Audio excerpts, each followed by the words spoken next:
Thank you. I guess that brings us on to the formal part of the evening. So we're going to have about 30, 40 minutes of chat here, and then a short break, and then audience Q&A. But I should probably introduce John first. So John Dolan, co-host of the Radio War Nerd podcast with Mark Ames, taught English. I taught rhetoric at Berkeley and then English at the University of Otago. But my actual job at the University of Otago was teaching a group of 900 on average first-year med students who hated my guts. So it was quite an experience. You told me you were a failed poet before, but a successful writer. The memoir Pleasant Hell, the War Nerd Iliad, and Erdogan Pizza, the world's first anti-travel book. I'm also selling books here. I mean, I'm not selling them right now. I don't have extra copies, but it's a laugh riot. Review by Jay Dolan. And yeah, Erdogan Pizza, get this online. It's a great read. I've read it. Subscribe to the show and you get it free, right? Yeah. Yeah, it really does make you just not want to leave home ever. I guess we're kind of basing this around a piece that you wrote in the BAFLA, I guess towards the end of last year, and which was also called How to Read Wars, where you, I guess, kind of explicated, especially the conflicts that are going on right now in the 2020s, and how they might be different to previous wars, what the trends are, what the forces driving them in particular are. So I guess to start off with, could you provide a bit of a high-level overview as to how you look at modern conflicts and what those forces and trends at play are, and how they're different from conflicts in the 20th century in particular, because I think when people think war, they still think a lot of, your mind jumps to the big 20th century wars, but also wars from the early 2000s and more recent. Yeah, I should mention that I started out following wars in a way that it's probably very much unlike most of the people here. I didn't have much of a social life, and I ended up in the reference rooms of many different university and public libraries reading Jane's book of infantry vehicles, Jane's book of every kind of weapon systems you could have. There were not a lot of requests for my time socially, and I could always count on hiding in the most obscure part of the library with a volume of Jane's, and just, oh yeah, no. In a very childish way, but a very common way that derives from reading popular mechanics. And it eventually dawned on me that this was not a really good way of following what was going on. I mean, there was always a popular mechanics article that suggested that we would win the next war because of this gimmick or that gadget, and it didn't seem to work. There was some other dynamic going on, so I moved to the study of irregular war, and I spent a lot of time on that. And then what happened was I moved to Moscow to work with my friend Mark Ames, who was publishing a newspaper there. And this was right at the beginning of the Iraq War. And I knew that I'm not a prophet, and I recently got the Ukraine war totally wrong, along with Mark. But I did know that Iraq would go bad very early on. And at the time, it was more like we wanted a way to introduce that notion to people who weren't traditional leftists. And so we invented this character called Gary Brecher, the war nerd, who was officially a bitter, unemployed, fat-faced data entry clerk in Fresno, California. and who spoke in what I call the potato bug dialogue of, rural Oakland, California, which is where I grew up. And because it wasn't reaching a lot of people, the anti-war messages. They were meant for a specific demographic. They were often in the snarky dialect of New Yorker cartoons. And I wanted to say, this is just a plain bad idea. This is going to go bad. If you look at other first world occupations, it's not going to work. This is going to end up with multiple ambushes per day and an unwinnable extended guerrilla war that has no end line at all. And I started saying that, and I've written a lot of stuff for the Exile under my own name and various other things. This I wrote as Gary Brecher, and it was the only hit I've ever had. It was a big hit. It was, everybody wanted that. It was like, for one thing, I could finally use the I don't know what to call it, the dialect that I grew up in. Just sort of California hick. And it all came back to me, and I started writing as Gary Brecher, the war nerd, constantly. So I've tracked a lot of wars since then. But I don't think it's easy to come up with generalizations about how to read a war. I did that article when they asked me to, but I should mention now, like, you'll still be wrong a lot of the time. We were wrong about Ukraine. We thought the Russians have done smart things in Syria. They've let their officer corps run the war. They're not going to do anything stupid like, well, they did, sorry. So you'll always be wrong, but one thing that I'm sure most people in this room know about is that you can't accept the consensus narrative as valid, but you can't exactly reject it completely either. Like, long ago, I was sitting in a dismal shared apartment in Berkeley, and there was a shot of Soviet helicopters over Afghanistan, and this guy who was an ex-GI, who very much shifted to the left, said, watching me watch this, "Don't believe everything you read, kid." I was like, I'm not reading anything. I'm seeing MiG-24 attacked helicopters over Kabul, and you got to believe some of it. But what happened after that is that I realized it's not so much even a matter of how you read the war as whether you're looking at the right war. That's a preliminary.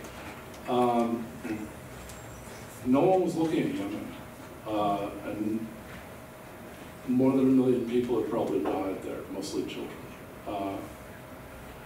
And the death of a U.S. correspondent in an embassy in Turkey meant more to the American press than all those people did, despite the fact that they were children, despite the fact that there were images of their starved, malnourished, infected bodies showing up on some media, not all media.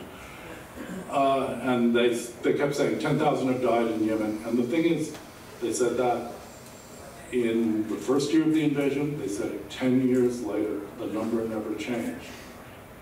And you knew that Hodeidah, the only port that served northern Yemen, was out of action for years, that Yemen was a food-scarce culture.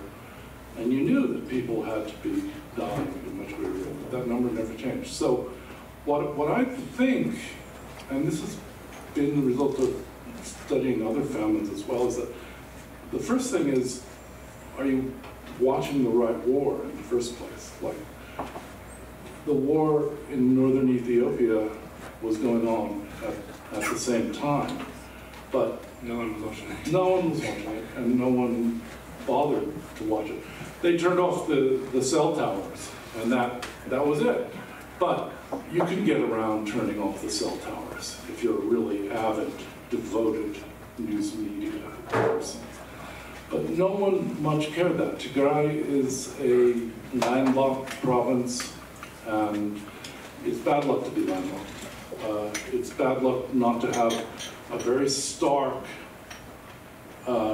place in the Cold War narrative, which, to my astonishment, endures persistently.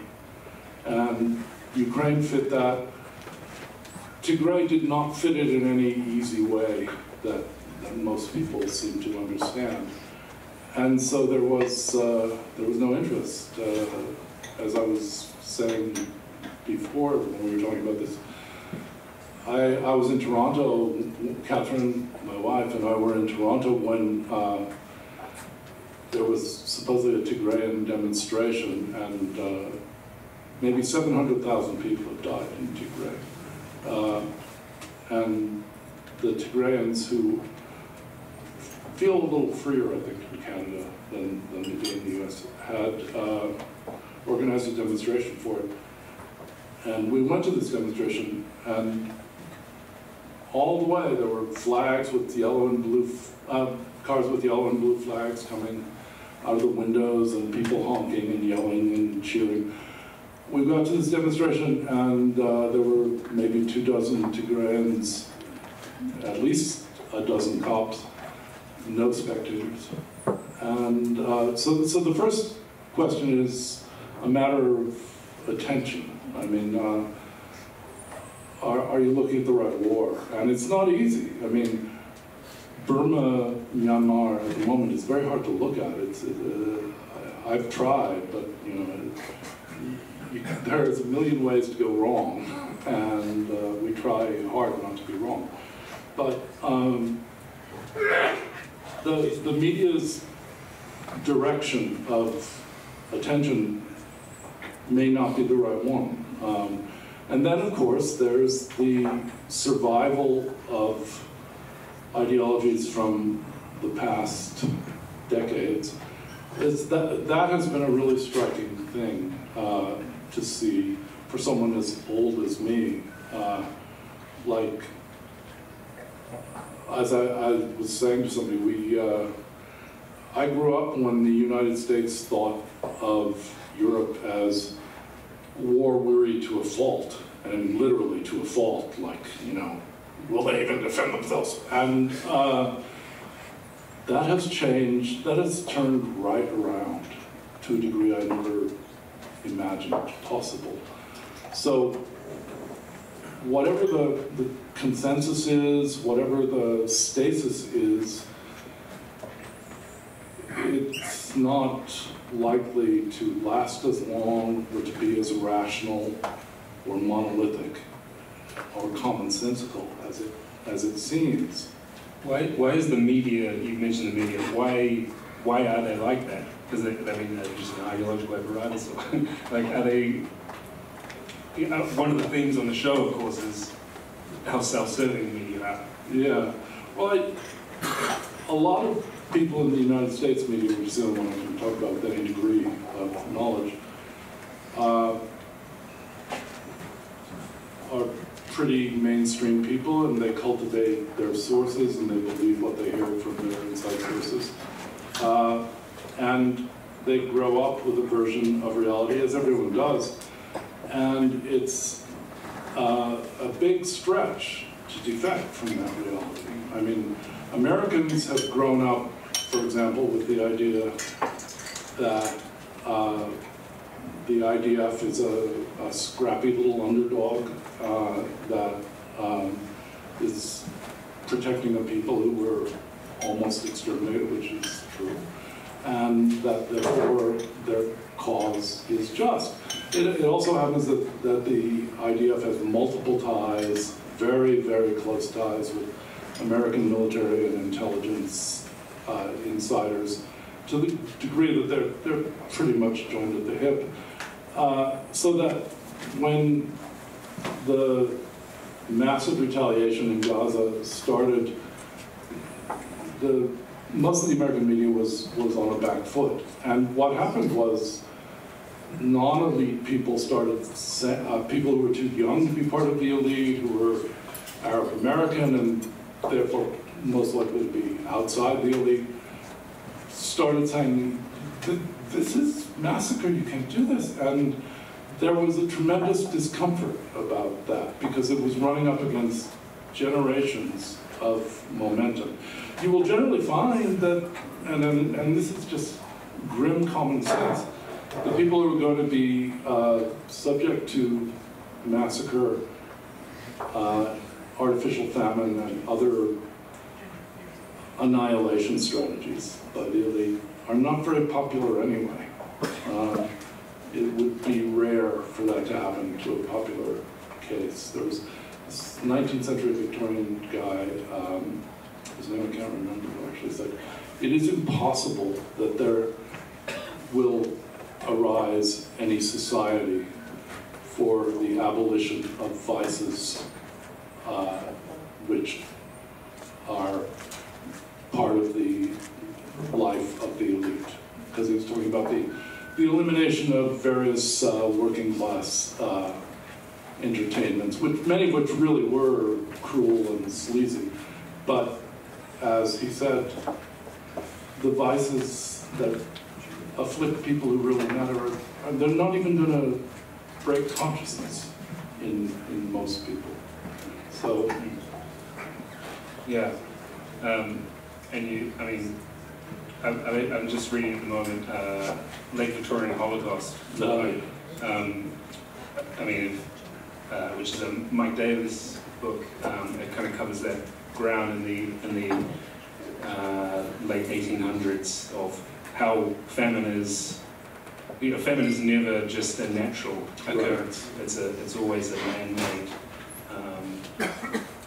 occurrence. And in the case in this book, he's trying to show how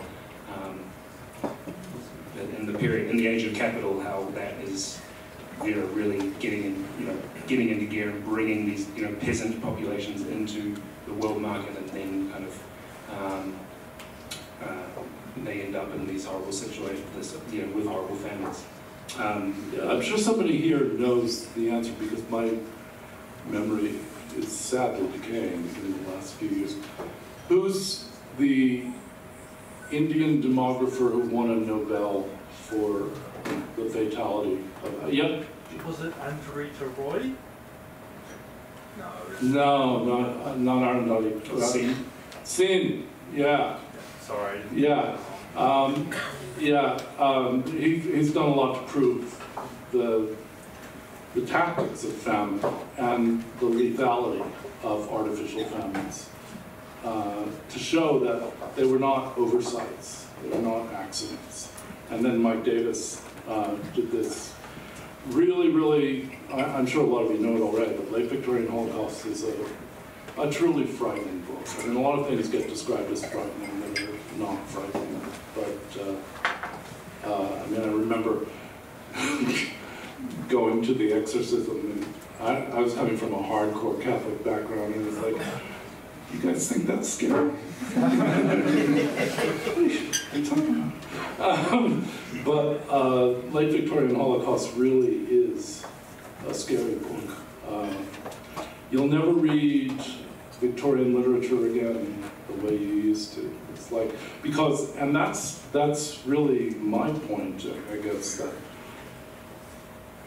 it's not so much whether the editorial slant is wrong, although occasionally that'll happen, like in Gaza, where the photos are compelling and you have to dismiss them somehow. It's more like attention doesn't get focused on the scariest things, or the worst famines, the worst massacres. Mm. Yeah. I want to ask about hubris. You start off that article in the Baffler, you talk about the hubris of the IDF prior to October 7th. That is partly why their response has been so shocking and so brutal. I just want to read, I found this today. This is a quote. It's from an Israeli intelligence source. It was in Plus 972. I think this was the article that was, I think there was quite a lot of traction about Lavender, the AI, how they're using the target. Anyway, this is the quote. All this, so that's kind of, destruction, all this bombing, all this, everything that's going on. All this is happening contrary to the prior protocol used by the IDF in the past. There is a feeling that senior officials in the army are aware of the failure of October 7th and are busy with the question of how to provide the Israeli public with an image of victory that will salvage their reputation. Yeah, I mean, it was a tremendous shock to the Israeli public. And it was, the IDF and Netanyahu have a classic way of dealing with it. I'm sure you've encountered this in various media stories. We're busy taking out Hamas right now. We'll deal with that afterwards, when we desperately hope people have forgotten. But yeah, there was a massive intelligence failure to begin with. And I think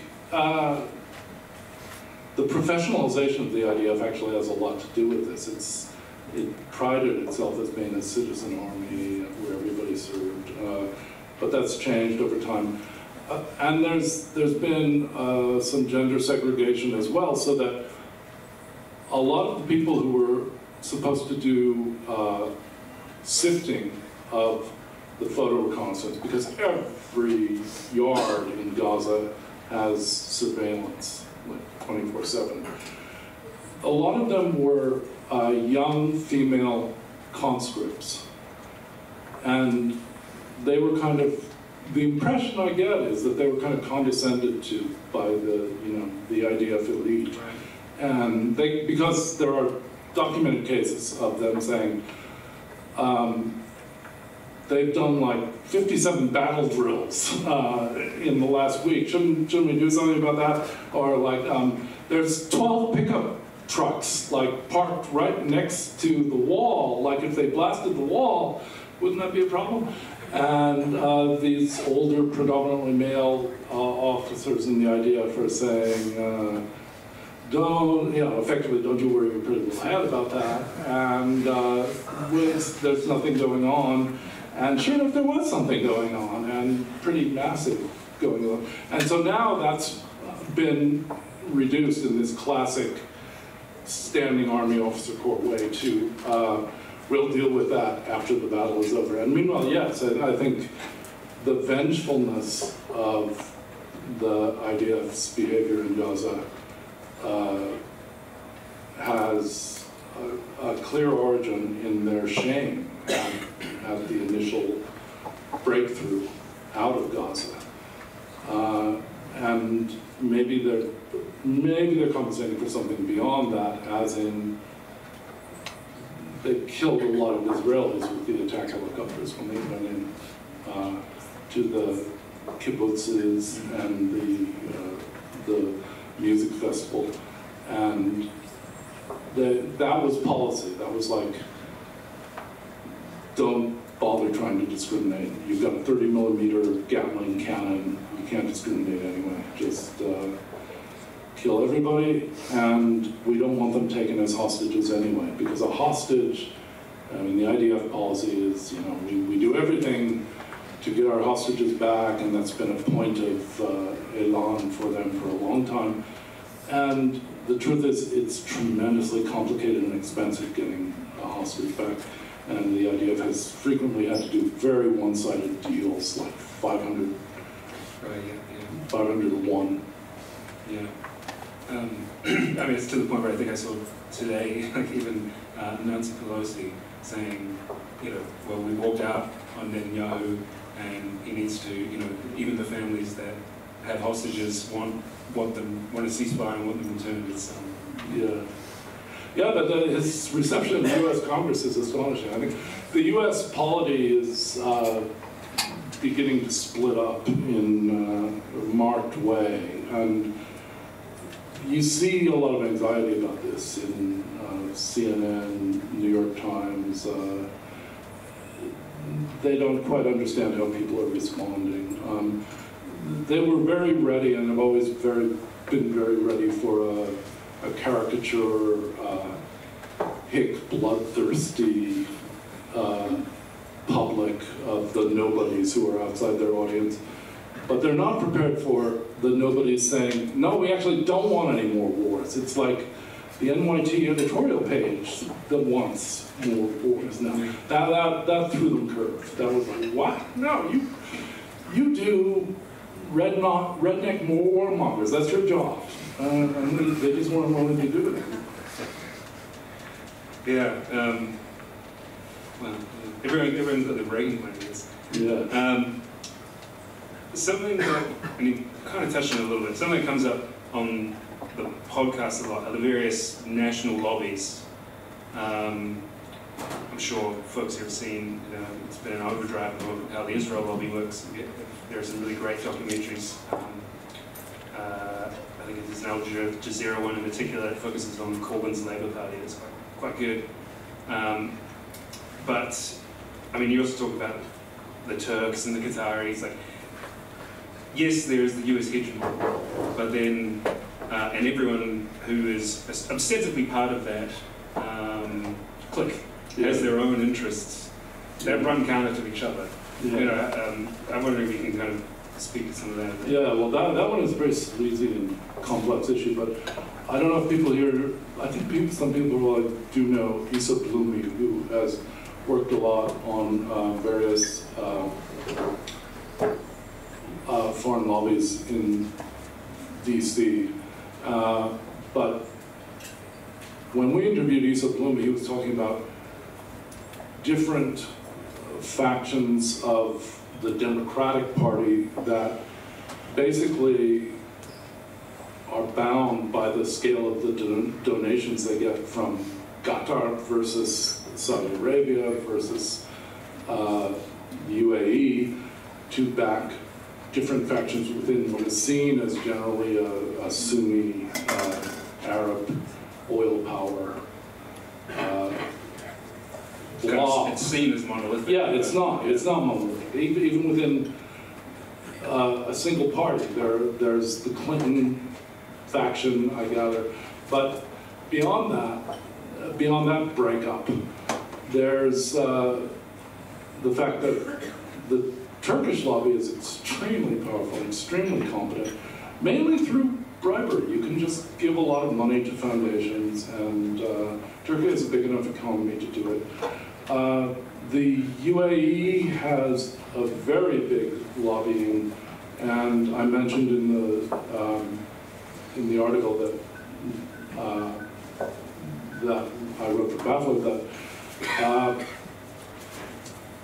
one reason you didn't see anything about the Armenian Azeri war that was in the last couple of years is because Azerbaijan, which was the aggressor and which did a pretty ugly, brutal war, and a victorious one, had distributed cash, masses of cash, to everybody who counted. And in a case like that, there's everybody who counted, and then there's the rest of the civilians who are very busy and very tired, and unless someone draws it to their attention, they're not going to. Because the Azeris and the Turks are allies. They're allies, and they feel themselves to be kin in some ethnic way. They're pan-Turanism is quite a big ideology. It's one that doesn't get any attention, but it's pretty widespread. And yeah, and the Armenians, worse yet, are friends with the Russians. And that's like the last straw. And the Iranians. And the Iranians, yeah, that's true, actually, yeah. So that lineup is not going to become a victim in US media, or UK media for them, in the way that Ukrainians, whose main enemy at the moment is Russia, are very easy to cast as pathos objects, victims. That brings us really nicely. I wanted to ask a couple questions about Ukraine in particular. So I guess it's like, on Ukraine, do you have a view of what is at the heart of the war? Because there are, I guess, I'm going to paint in really broad strokes here. There is the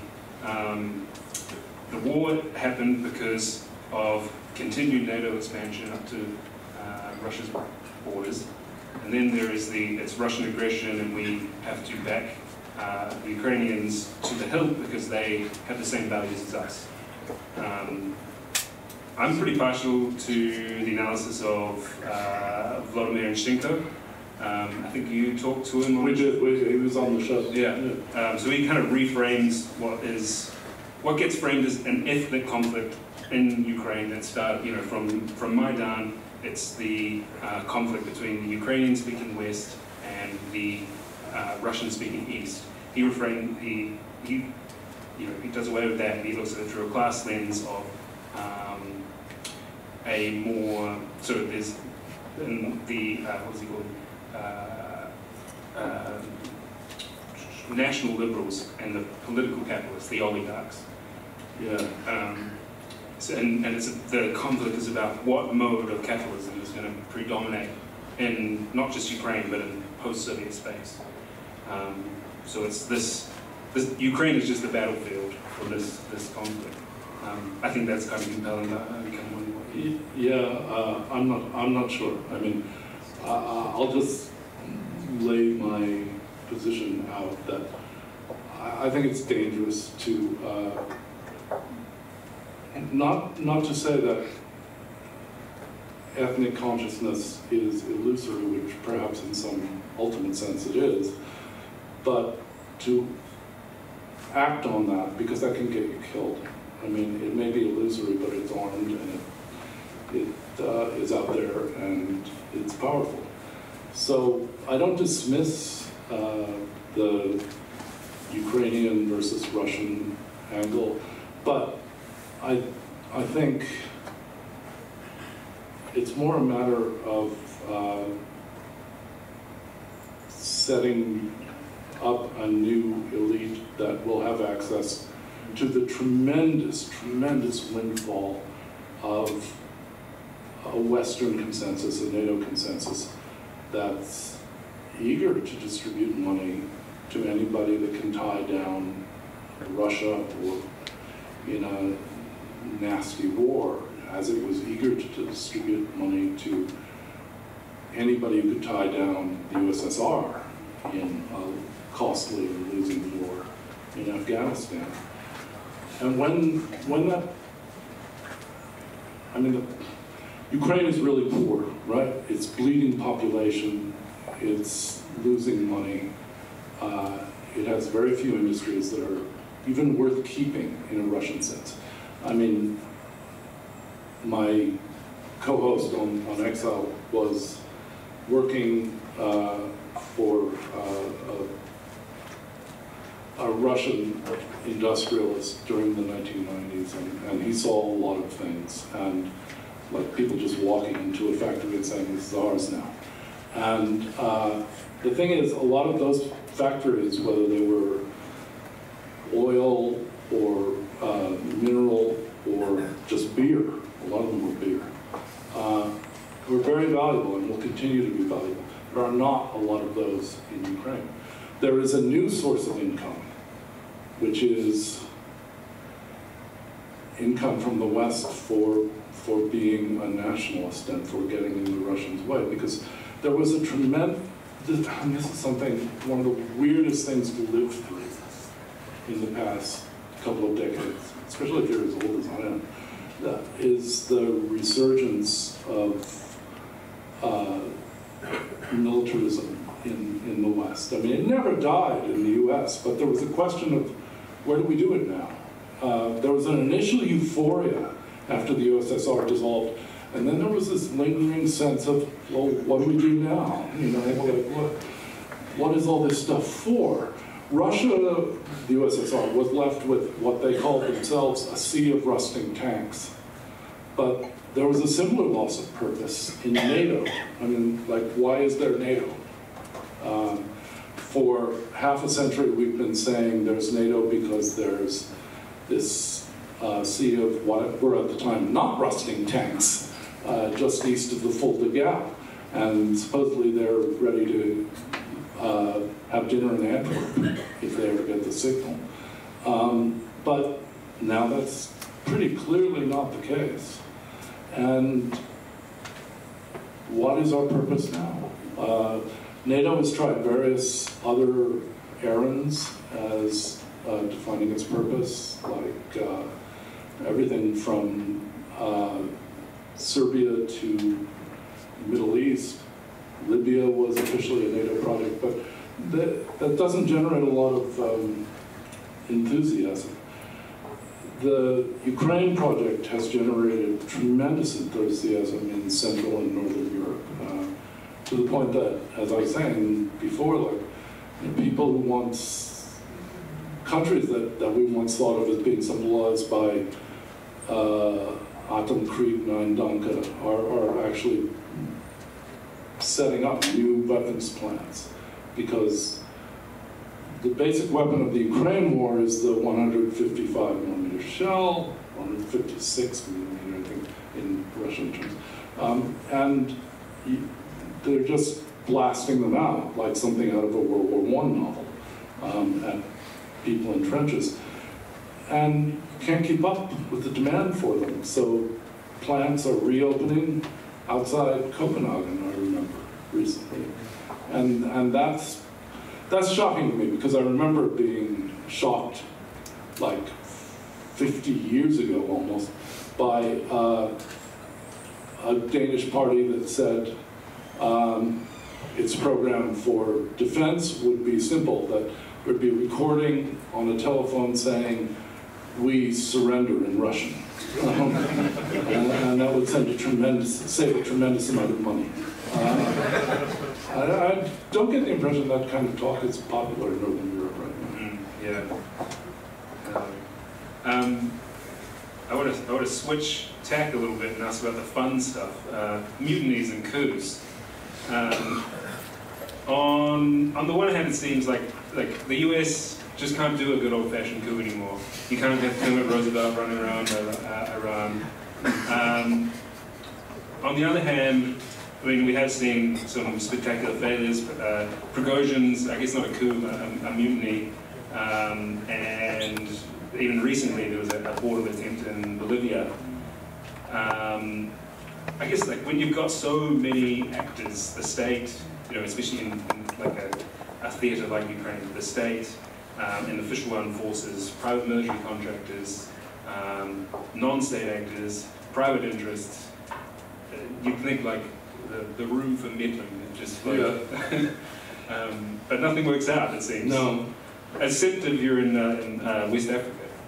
Yeah, well, yeah, and even then, I suspect, and I don't have the stats on this, but I suspect that we just have a tendency to remember successful coups because that's what changes the landscape. The unsuccessful ones are, well, they change the landscape, but only by a few graves worth. There are a few humps in the desert that weren't there before, and after that it's very quiet. So I don't know, I often wish I was a statistician, and instead I barely passed math in high school, and because I'd really like to know if there's any reliable information on this. What was the rate of success for coups? I mean, that there are a lot of coup-proofing techniques that have been developed and passed around by regimes around the world. Like, you set up two armies, like in Sudan right now, that's happening, and it's unraveling in a way that what was meant to be a parallel structure between the official army and the genocidal expeditionary force has broken down into a competition between two armies, those two armies, for control of the whole state. So that was one of the basic things. In Saudi, Same thing. 5 intelligence agencies. Yeah, 5 intelligence agencies, 2 heavily armed military forces, and that just creates enough inertia and divided loyalty that it's kind of hard. If you have an army, it can meet, because there are usually a few people let's be honest, a few men in those armies who have real power. And but if you have a big army and whatever you call it, a citizen militia, I forget what they call it in Saudi Arabia, but RSF in Sudan, then not only can it face the army, but like the RSF versus the official Sudanese army, it often has more experience of real combat, dirty combat, street combat, and it can defeat the army. Yeah, that pattern of setting up competing agencies is so common. But then I guess the other thing in Sudan is then the outside actors. So the UAE again is an actor in that conflict. The Venetian Empire of the UAE. I think it was Mark Ames, my co-host on the podcast, who made that analogy between the Venetians and the UAE, and I think it's a very good one. You've got a very small, very rich state. I mean, the UAE's elite is, there are 7 emirates in the UAE, but as far as I know, the royal line in Abu Dhabi is what really matters in the UAE. And they have tremendous money. I mean, in Venice's time, it was a plutocracy because it was extremely good at commerce from the east when that had been broken by the breakup of the Mongols empire, because they could use sea routes and etc. But in the UAE, it's flat out oil, and they've invested their money a little more flexibly and more daringly than the Saudis. Saudis are pretty conservative people, and they have used a war that was originally Qatari and then Saudi against the Shia of northern Yemen.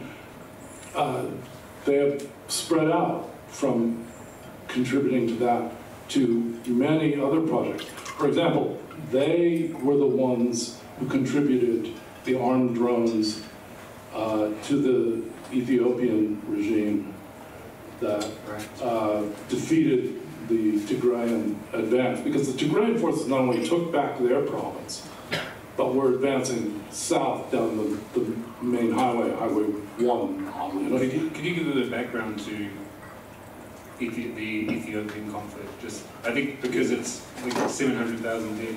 Yeah. I think, I don't know, you just don't hear about it. No. Well, I mean, a lot of Africans say bitterly that Africans don't count the way other people do, and I'm afraid that's true, but I think there are other things too. But, okay. Yeah, Tigray and the province to the south were the traditional sources of highland Ethiopian dominance, and they always thought of themselves that way, and that much is true. There's a sense of triumphalism there. But Tigray lost power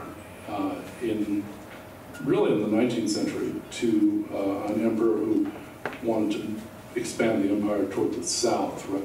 Tigray sits right between Ethiopia, the Ethiopian highlands, and Eritrea, which, as part of an anti-Mengistu alliance, Eritrea became an independent republic, cooperating with Tigrayans. Tigrayans were the spearhead under Meles Zenawi, a Maoist who was a really formidable guerrilla strategist, if nothing else. And they finally pushed back against the Soviet-backed Ethiopian dictatorship and took Addis Ababa and became, for a while, the hated elite of a new Ethiopia.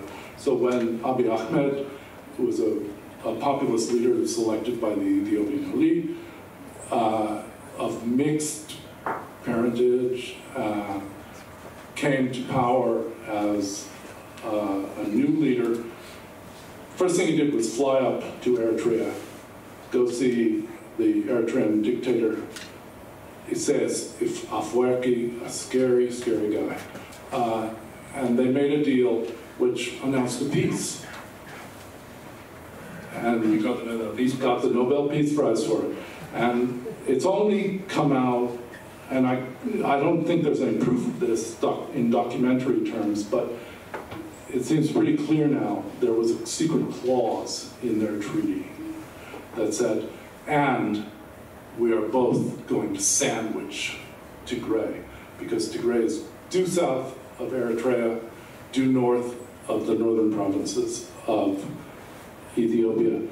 And when the war opened, Abiy Ahmed provoked the Tigrayan elite, which was used to having its own way, and is not simply innocent victim here, into a preemptive attack on his forces inside. And there was massive retaliation, both from Eritrea in the north and from Ethiopia in the south.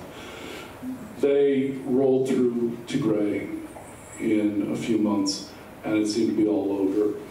We couldn't get any information out of Tigray. And then this astonishing thing happened. The TPLF, the Tigrayan force, marched back into the Mekelle, the capital of Tigray, with like 10,000 Ethiopian prisoners. And there was feasting and rejoicing for a while, not for very long, but because meanwhile the UAE, which does a lot of weird stuff, suddenly sort of refloated the sunken Ethiopian army, mainly with Wing-Long drones from China, and blasted the advancing TPLF off the roads. And that's where it stands now. So the money for that, drones are not cheap. I mean, they're not as expensive as piloted planes, but they're not cheap. That was from the UAE. The UAE has taken the island of Socotra, a very big island in a very strategic place, due south of Yemen. It belongs to the UAE, very quietly. And they have spread the money around not to get bad publicity about this. In a lot of ways, they look like the smart power in the anti-Houthi alliance. And the Saudis, as is often the case, look like, you know, they were the power that, like, Putin believed what his officer corps told them, like, we've totally reformed the army, you should see it now. And nobody ever seems to realize that's a lie. Like, maybe, you know, test your army out against the JV team, see if they do anything before you commit them to an all-out combat. And it turned out the Saudi army, and my wife and I lived in Saudi for a while, it was like, the Saudi army did not have a formidable reputation even in Saudi. It was not staffed by elite families, it was staffed by people who wanted a paycheck. And sometimes that can work. Sometimes they can fight really well. But it didn't feel like it. They had weapons that they had bought simply as a kind of mafia payment to the US defense industry. They didn't really plan to use them, and they weren't really suitable for a fight against the Houthi. What you need there, and this is a tendency in recent combat, what you need there is something like the Spanish used when they dominated Europe for a brief half-century before Rocroi. They had infantry that could not be stopped. And that's the most scarce thing on the battlefields today. there's video of a Saudi outpost being overrun by the Houthi, and it's just a bunch of rather fat guys clambering down a cliff just to run away as fast as they can. And the Houthi are these mangy, terrifying predators just crawling up the rock. And it's like at the end of the second Dune film, when Stilgar is getting everyone on the plane, and I was like, that must be what it feels like to be. Yeah, very much. Very much. Yeah.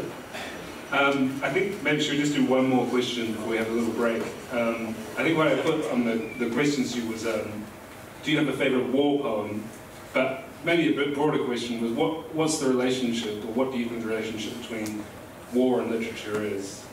And are there any, I mean, there's a lot of 20th century war writers, but are there any 21st century war writers or novels that you think highly of?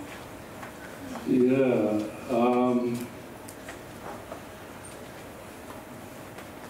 Well, there's some good first-hand accounts of being down and dirty in Iraq, if you like that kind of thing. I don't think there's been any great novels out of it, but I don't think this culture is in the mood for them right now. I think other cultures are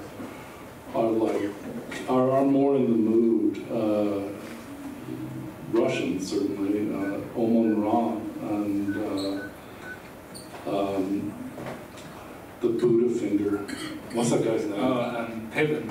Plevin, yeah. His novel's been titled variously, the Buddha's Little Finger or something like that.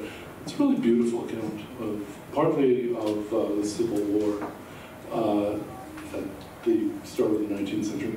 But I think I've thought about your question, and I mean, one tradition that I know fairly well is the Irish one, which had to develop in a very hostile environment within the British Isles, where there was this overpowering ethnicity that told them they were wrong about everything, basically. And songs seem to sustain them. But they had to be songs. I mean, the Iliad is a fantastic war poem. I mean, I've done a kind of translation of it, a different sort of translation of it recently. And what I found is it was hilarious, among other things. There are parts of the Iliad that are just downright funny. I mean, really gory funny, like Itchy and Scratchy, funny, but very funny. And there's other traditions, I think, that are much better. I think a lot of Balkan traditions, Turkish traditions, that are much better accustomed to celebrating, or at least using descriptions of war than this one is. When I was growing up in America, it was mainly, as far as we were aware, anti-war songs that mattered. I don't think this was entirely true. Like, I don't know if this will be familiar to most of you, but in 1814, we took a little trip along with Colonel Jackson down the mighty Mississippi. We took a little bacon and we took a little beans, and we fought the bloody British in the town of New Orleans. No takers. Okay. That is by no means an anti-war song, but it was actually quite powerful, and it was written by a high school teacher in Oklahoma, I think, who was using it as a mnemonic device for his students. Like, all right, you guys won't learn about Battle of New Orleans. I'll make up a song, and you'll be forced to remember it.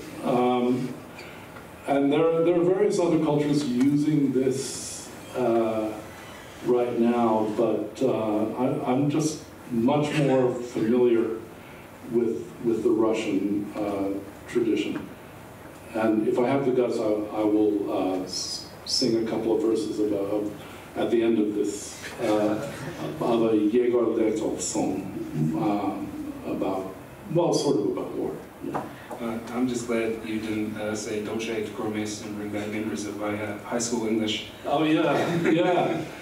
Well, it's strange. There was a cartoon in Punch, I remember, called in the trenches of World War I, with someone in those World War I helmets saying, "Sir, the situation is dire. We've almost run out of poets." And it was like the later wars were not so fecund in poetry.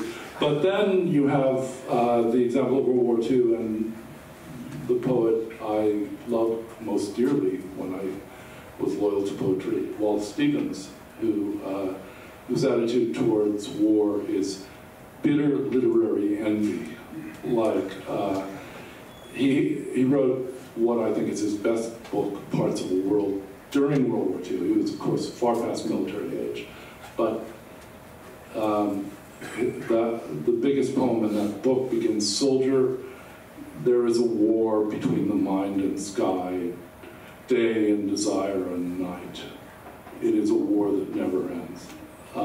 And a lot of this, and this is very amusing to me anyway, is it was like, well, you think those GIs over there are D-Day stuff is all scary and advanced. Try poetry. And it's like, this is why Stevens is not a popular taste, because that was not a popular view.